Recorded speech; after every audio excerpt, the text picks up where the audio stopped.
DS ఈరే అనే Malayali movie రీసెంట్గా తెలుగు డబ్బింగ్ వెర్షన్లో థియేటర్లోకి వచ్చింది. ఈ మూవీ అక్టోబర్లోనే మలయాళంలో రిలీజ్ అయ్యి సూపర్ హిట్ టాక్తో 50 కోట్లకు పైగా కలెక్షన్స్ రాబట్టింది కేరళలో. ఇప్పుడు అదే పేరుతో వచ్చిన ఈ ఎర్రర్ థ్రిల్లర్ రివ్యూ తెలుసుకునే ముందు మన ఛానల్ని లైక్, షేర్, సబ్స్క్రైబ్తో పాటుగా కామెంట్ కూడా చేస్తారని ఆశిస్తున్నాను. కథ విషయానికి వస్తే, రోహన్ ఒక ఆర్కిటెక్ట్, చాలా రిచ్ ఫ్యామిలీ. వాళ్ళ నాన్నకు పలు వ్యాపారాలు ఇండియాలోనూ బయట దేశాల్లోనూ ఉండడంతో కొన్నిటిని రోహన్ చూసుకుంటాడు. వర్క్ నిమిత్తం కేరళ వచ్చిన రోహన్ తన ఇంట్లో తన మిత్రులకు పార్టీ అరేంజ్ చేసి చిల్ మోడ్లో ఉండగా ఒకప్పటి తన ఎక్స్ కని ఆత్మహత్య చేసుకుందని తెలిసి బాధపడతాడు. తర్వాత ఒకరోజు వారింటికి వెళ్ళి కుటుంబ సభ్యుల్ని పరామర్శించి వస్తాడు. ఇక అప్పటి నుండి రోహన్ జీవితంలో విచిత్రమైన సంఘటనలు భయపెడుతుంటాయి.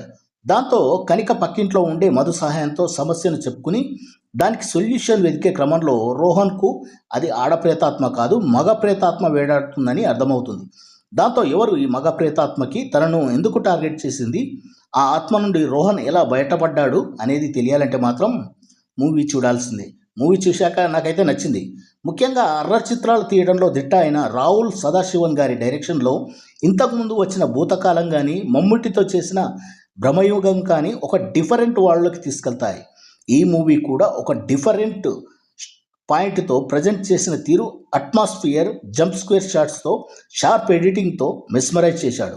టెక్నికల్గా ఒక హాలీవుడ్ చిత్రాల రేంజ్లో హర్రర్ ఎలిమెంట్స్ మిక్స్ చేశాడు. ఇదొక genius director making. Coming to the actors, Pranav Mohanlal intense and settled performance ఇచ్చాడు. సమస్యను ఎదుర్కొంటూనే ఒక పక్క స్పార్క్గా ఆలోచిస్తూ తండ్రికి దగ్గర తనయుడు అనిపించుకున్నాడు. మిగతా పాత్రల్లో సహాయక పాత్ర పోషించిన జిబిన్ గోపినాథ్ కానీ, క్లైమాక్స్లో జయ కురూపు తమ పాత్రలకు న్యాయం చేశారు.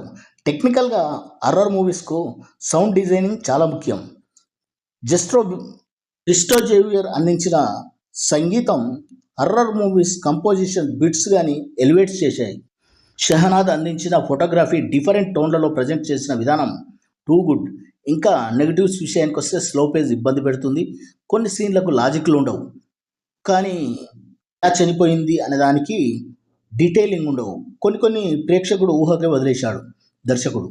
ఓవరాల్గా హర్రర్ను ఇష్టపడేవారు, మొదటిసారి చూసిన వారు కూడా పెద్దగా భయపడే అంశాలు 1-2 తప్ప ఏం లేవు. నా పరంగా మూవీకి నేను ఇచ్చే రేటింగ్ 2.72/5. ఇది కేవలం నా వ్యక్తిగత అభిప్రాయం మాత్రమే. మరొక